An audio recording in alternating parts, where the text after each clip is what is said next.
Boss took her deaf daughter to a Christmas dinner. The single dad's sign language made her smile. The silence between them spoke volumes.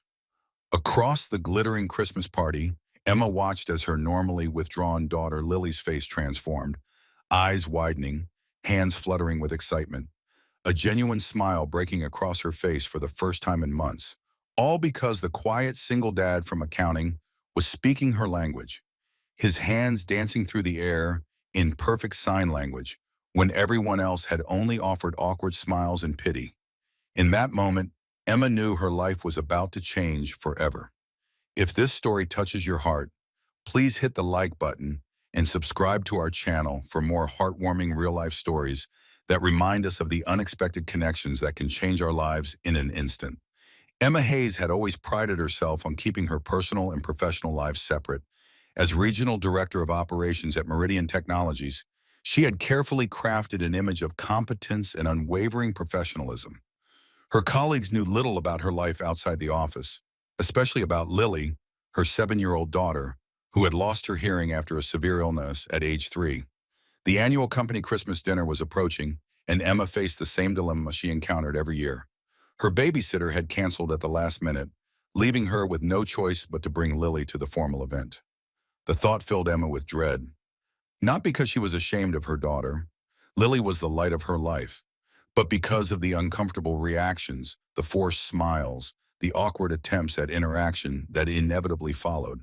It's just one evening, Emma told herself as she helped Lily into her emerald green dress with white lace trim. She signed as she spoke, a habit she'd developed since Lily's hearing loss. "You look beautiful, sweetheart, like a Christmas princess." Lily's small hands moved rapidly in response, her expression serious. "Will people talk to me this time?" Emma's heart clenched. She wanted to promise her daughter that yes, everyone would make an effort, that no one would treat her differently. But she had learned the hard way not to make promises she couldn't keep. "Some will try," she signed back honestly, "and we'll stay together the whole time." Okay, the grand ballroom of the Westbrook Hotel was transformed into a winter wonderland. Crystal chandeliers cast a warm glow over tables adorned with silver and blue decorations. A massive Christmas tree dominated one corner, its lights twinkling like stars. Emma gripped Lily's hand tighter as they entered, nodding politely at colleagues who waved in greeting. "Emma, you made it." Charlotte, Emma's assistant, approached with a glass of champagne. Her eyes dropped to Lily, surprise flashing briefly across her face before being replaced with a smile. "And who's this beautiful young lady?" "This is my daughter Lily," Emma said, simultaneously signing. "Our babysitter canceled last minute." "Oh," Charlotte's smile faltered slightly. "I didn't realize. I didn't know you had a daughter." She bent down awkwardly. "Hello there, sweetie," she said loudly, over-enunciating each word. Emma winced. She's deaf, not intellectually disabled. She wanted to say, but instead forced a smile. "Lily reads lips very well, and normal volume is fine." Charlotte straightened, flushing with embarrassment. "Right, of course. Well, let me show you to your table." The evening proceeded much as Emma had expected. Colleagues stopped by, made brief, uncomfortable small talk, then found reasons to move on. Lily sat quietly beside her, picking at her chicken and mashed potatoes, occasionally tugging at Emma's sleeve to sign a question or observation. Emma felt the familiar mix of love, protectiveness, and simmering frustration that had become her constant companion since Lily's diagnosis.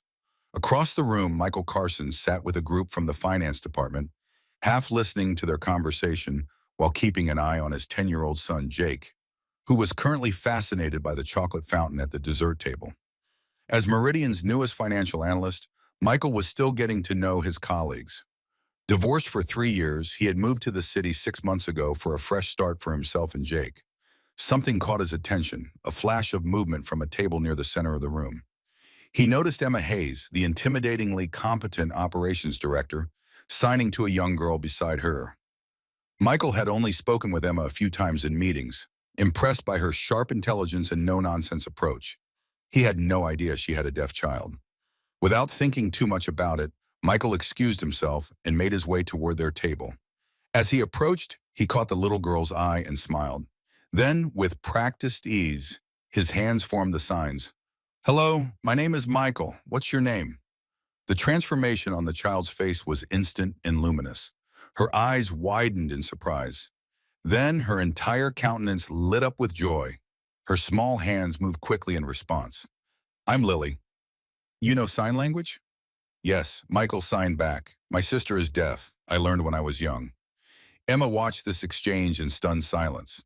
For years, she had been the only person in Lily's life besides her teachers who could communicate fluently in sign language. Seeing her daughter's face bloom with happiness at being understood, at being spoken to directly rather than through her mother, brought an unexpected lump to her throat. I don't believe we've formally met, Michael said to Emma, extending his hand while continuing to sign for Lily's benefit. Michael Carson, financial analysis. My son Jake is over there demolishing the chocolate supply. Emma took his hand, still processing her surprise.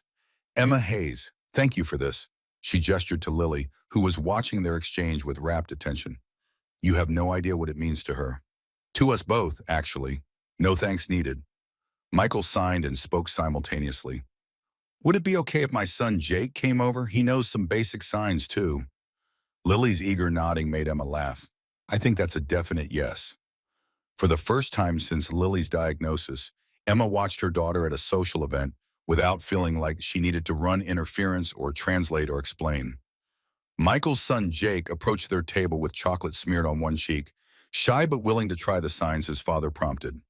Soon, Lily was teaching Jake new signs, giggling at his clumsy attempts. She hasn't smiled like that in public for a long time, Emma said quietly to Michael as they watched the children interact. Kids can be so resilient when they're given the chance to just be themselves, Michael replied. Jake's had a rough few years since the divorce, but he's finally coming out of his shell. As the evening wore on, Emma learned that Michael had grown up with a deaf sister, that sign language had been a part of his life since childhood. He'd been divorced for 3 years, raising Jake largely on his own since his ex-wife had moved across the country for work. There was something both strong and gentle about him, a quiet confidence that Emma found herself drawn to. Daddy, Jake interrupted, tugging at Michael's sleeve. Can Lily come see our new apartment sometime? I want to show her my Lego collection.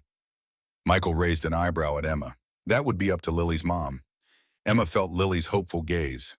For years, she had protected her daughter fiercely, limited her social interactions to avoid the pain of exclusion. But watching Lily with Jake and Michael, people who could communicate with her, who saw her as a person rather than a disability, made Emma realize that perhaps her protection had turned into isolation. I think that could be arranged, she said, signing for Lily's benefit. The joy on her daughter's face was worth any hesitation Emma might have felt. As the Christmas party wounded down, Emma found herself exchanging numbers with Michael, making tentative plans for a weekend play date for the children. When they parted ways in the hotel lobby, Lily surprised everyone by giving Michael a quick hug. Thank you for talking to me, she signed.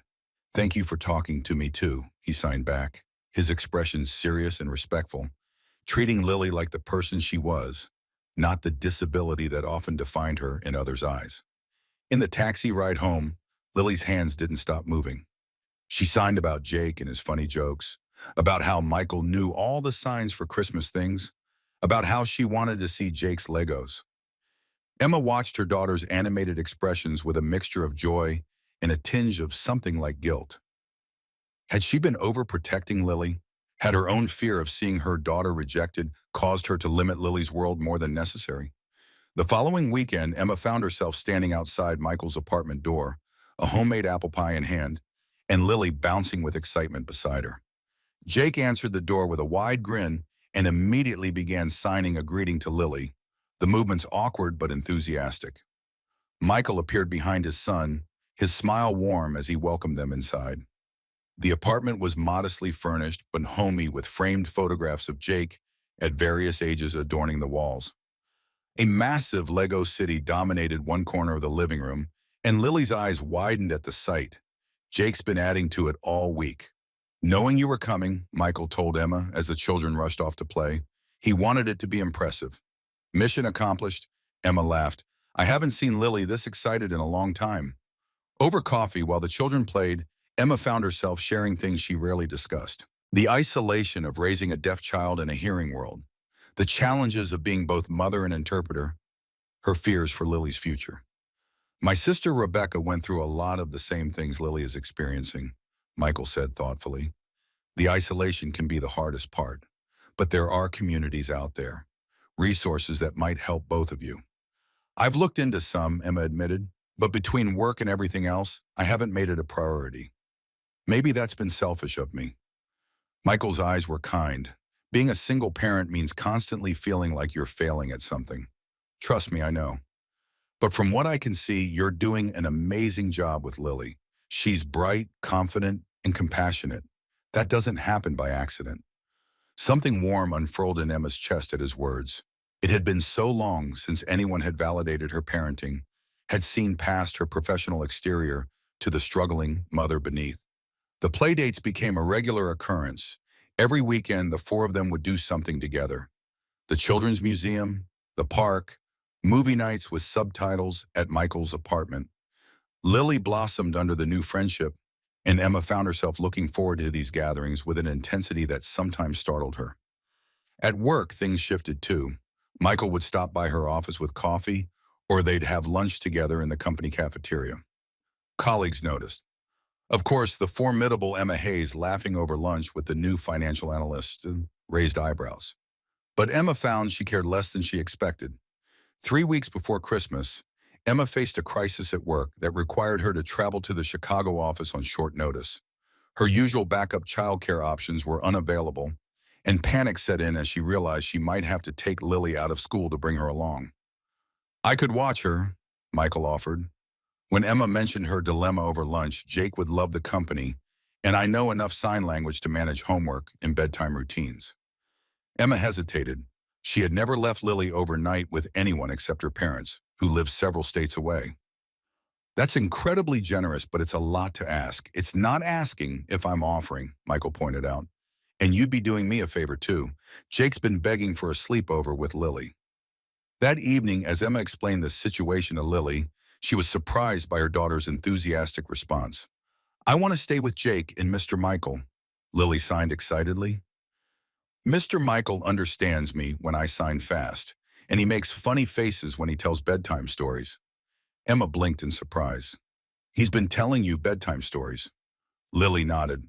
When you were talking on the phone with work last weekend and we were watching the movie, I was tired and he told me a story about a princess who couldn't hear but could see magic that no one else could see.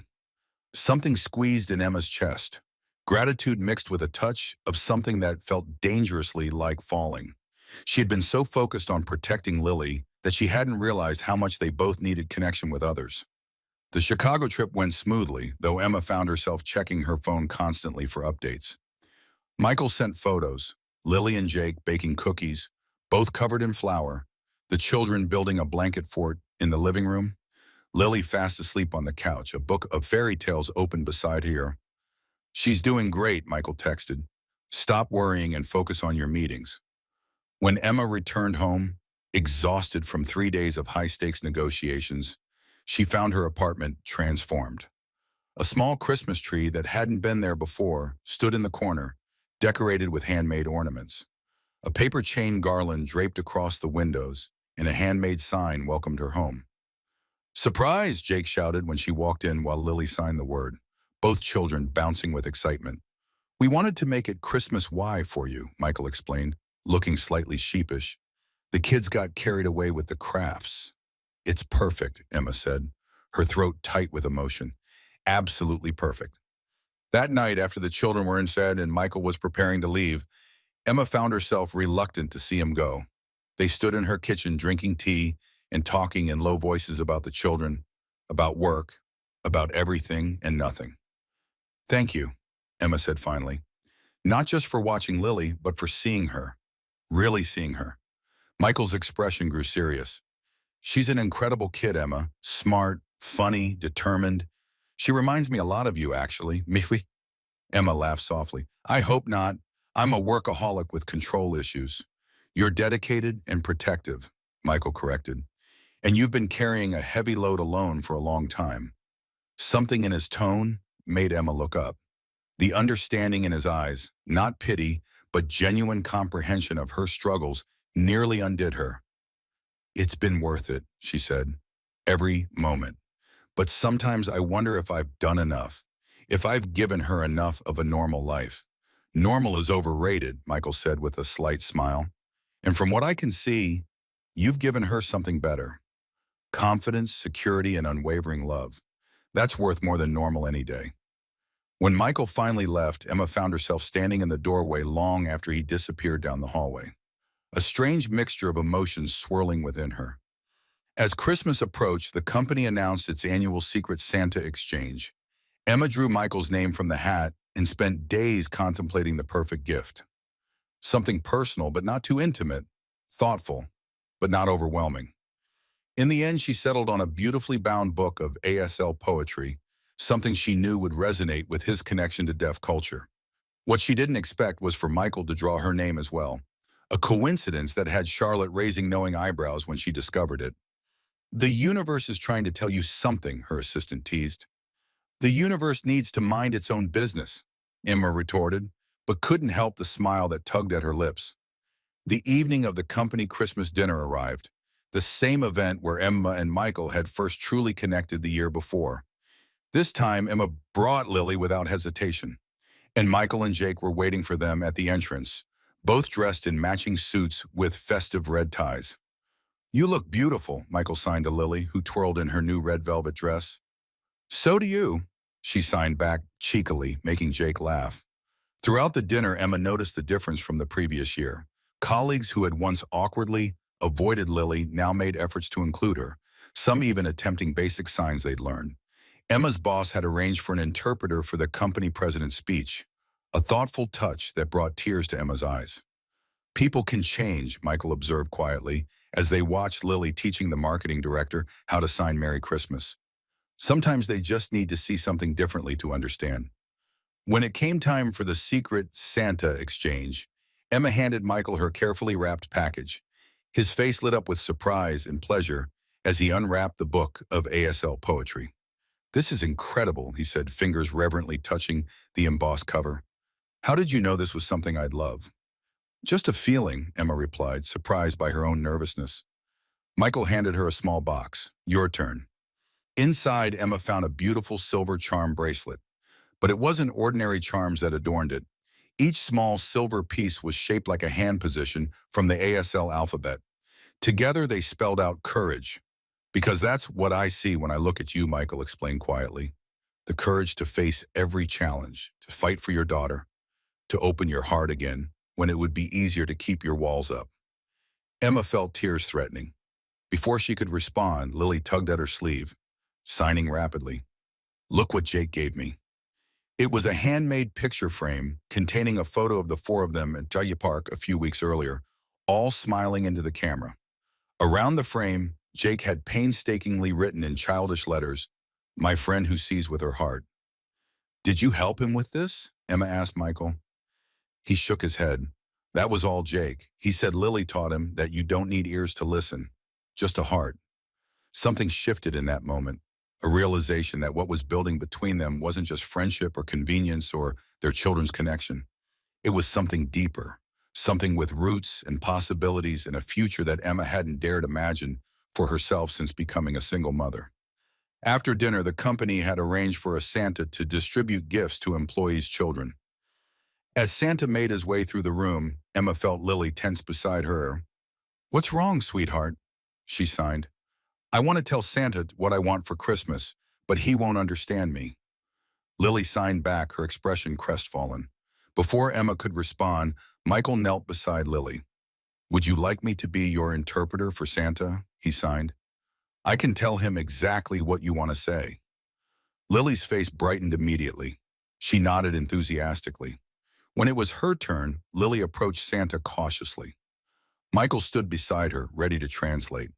But to everyone's surprise, Santa began signing to Lily. "Hello, Lily." His hands moved smoothly. "I've heard you've been very good this year." Lily's mouth dropped open in astonishment, and then split into a wide grin. She signed rapidly back, engaging in a full conversation with Santa, while Emma watched in amazement. Later, she discovered that Michael had arranged it all, reaching out to the event coordinator to find a Santa who knew sign language. You didn't have to do that, Emma said as they watched the children playing with their gifts. I wanted to, Michael replied simply. Everyone deserves a little Christmas magic. As the evening drew to a close, soft snow began falling outside the hotel windows. The four of them stood in the hotel lobby, reluctant to part ways. Come to Christmas dinner at our place, Michael said suddenly. Both of you.